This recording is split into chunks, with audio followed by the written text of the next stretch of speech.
Hello everyone and welcome to Popcorn Anatomy. This video is being uploaded before this year's Oscars, but if you're watching it, the Oscars are already over and La La Land did not win Best Picture. Or it did, and the internet is complaining about it.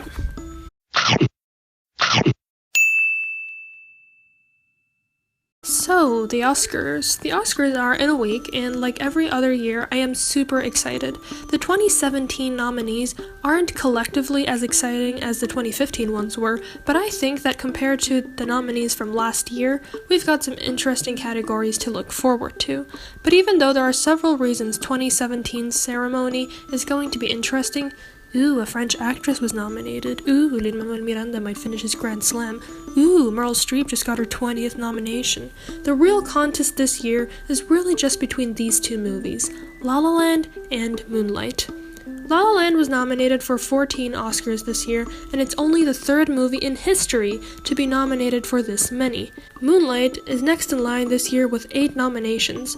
Arrival has 8 too, but besides maybe being successful in the technical categories, there's no way it'll end up winning Best Picture. Both fans and critics alike are pitting these two movies against each other, and while it seems statistically more likely for La La Land to take home the grand prize, I think that the possibilities seem to be getting less and less likely. It seemed like a sure thing from the beginning, but more and more critics are coming out and saying that La La Land just doesn't deserve Best Picture, and that Moonlight needs to take this one home. And this is really unfortunate to me because as someone who watched all 9 of this year's Best Picture nominees, I think that objectively, La La Land was simply the best one. I mean, of course we're all entitled to our own opinions, but that's mine. So what are people saying about this film all of a sudden? It currently holds a 93% on Rotten Tomatoes, and it's the most awarded movie of 2016, with 74 wins in total. But critics from all different sources, some of which did give La La Land positive reviews, are saying that it really wasn't the best picture of the year. One argument is that it is a selfish movie. The Academy Awards have been criticized in the past for favoring films about itself. If you look at the past 5 years, 3 of the Best Picture movies have been about Hollywood and or show business. It's understandable that people would consider La La Land a love letter from Hollywood to itself. But to that I say, if all of these actors, directors, and screenwriters were going to be upset about more of the same winning the Academy Awards this year, then maybe they should have produced more movies about different subject matter that surpassed this one. But they didn't, because none of the other nominees this year are really at La La Land's level. At least in my opinion, and I will get back to that later, don't worry. Another thing that people are saying is wrong with La La Land is that the movie was bigoted. People didn't like the idea of jazz being saved by a white guy because jazz originated from black music and historically, most of the jazz icons we've come to know today happen to be black. Whereas in this movie, blacks are pitted more against the background and Ryan Gosling's character seems to know more about this music than everyone else. So I understand this point of view completely, and I too thought it was a little bit laughable to watch Ryan Gosling, of all people, tell me about jazz, while being surrounded by all of these extras who were clearly jazz veterans. But I don't think that people should label this movie as racist, and here's why. First off, the movie doesn't try to pretend like blacks don't deserve any credit when it comes to jazz. Louis Armstrong is constantly being cited, and most of the musicians we see in the film are in fact black. Now, I know that raises the separate question of, if there were so many black characters in the film, why did the white guy have to save jazz? Well, I do have the answer to that question, and you may or may not like it. Seb saves jazz because he's the main character, and the main character of this movie happens to be white. So why is he white? Well, because the director is white. There are 2 different images that come to mind when you hear the words jazz musician. Damien Chazelle is this guy. I mean, not literally, I have no idea who the guy on the right is, but he's your average white guy who loves jazz and struggled to make it as a jazz drummer in high school. When he realized he'd never be a good musician, he decided to become a filmmaker and make movies about jazz. And when you watch one of his movies, you can see that the main character is very often inspired by himself. That's how it was in Whiplash, and that's how it is with both of the main characters in La La Land. Interesting trivia though, one of his earliest films is called Guy and Madeline on a Park Bench, and this one was also about jazz but had a black protagonist.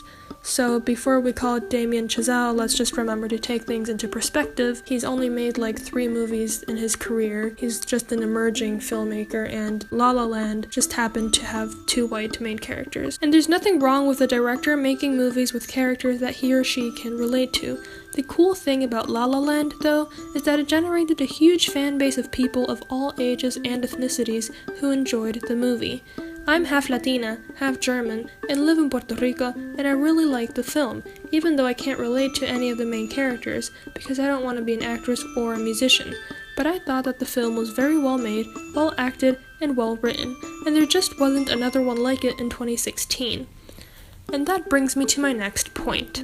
Many are arguing that Moonlight was the best picture of the year, and if that's your opinion, then that's fine, I won't blame you. I for one thought it was a very important movie that teaches us a lot about our society, particularly how lower class, homosexual African American men are treated within their own communities. The photography was beautiful, and there was some great acting by an awesome cast, composed mostly of actors who weren't famous before. But I didn't think it was the best picture of the year. I thought that there were just a couple too many things wrong with the storyline, like the unlikability of a certain character who we're actually supposed to understand, and the fact that the film introduces a different character as super important from the beginning, then never shows him again. I might be wrong, and I'm sure many of you guys have your own explanations for these things, and you can tell me below if you like, but that's just some of what I gathered from Moonlight. So objectively, I find La La Land to be the better movie, and I think that anyone who thinks objectively would say that it's good too, whether or not you liked it as much as some of the other nominees on the ballot.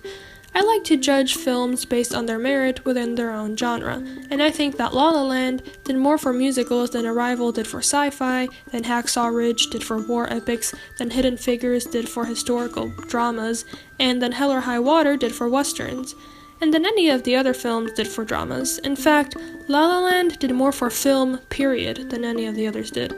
But that doesn't mean that the other movies I mentioned aren't good. They're all awesome, and I recommend them all thoroughly.